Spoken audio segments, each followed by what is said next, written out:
Hi, I'm Marla Agustin.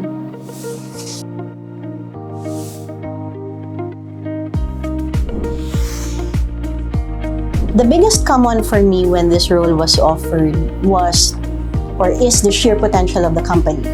I started consulting with Felco in 2019, and over the years, I have been constantly impressed with the scale that the brands have achieved, as well as how the organization has grown and has been developed.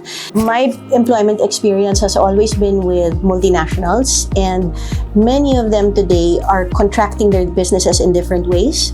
And so what is exciting for me is to be in a company like Felco, which is staking its claim for growth and just continued expansion. But my dream for Felco is for it to stand alongside many of the most admired companies. I teach sales management to college students, and usually at the start of the semester, I will ask them where they would like to work someday.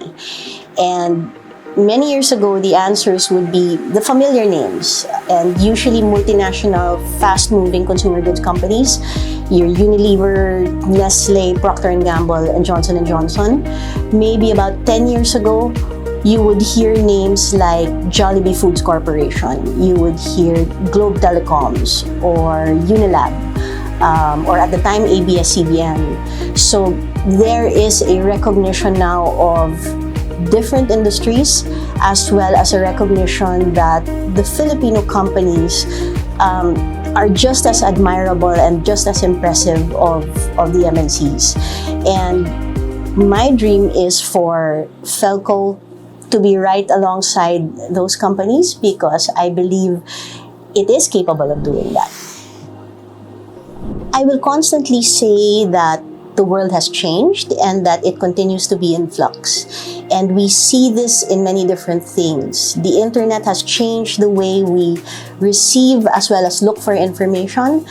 The pandemic has broken many rules in terms of looking for routes to market. You see it in the weather patterns. The seasons are not as we knew them growing up, and even entertainment has changed. It's become a lot more global, a lot more diversified. And what this means is that we cannot stay in place.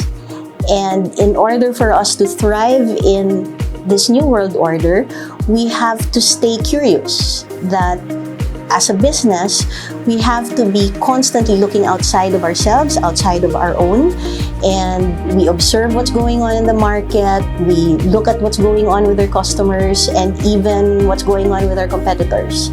And aside from the curiosity, there needs to be a sense of adventure and risk-taking, calculated risk-taking, of course, because there is no true learning without actual testing. And you can expect me to constantly ask questions and challenge convention, but at the end of the day, the decisions will always be based on what is going to be good for the business and what is going to be good for the people working here.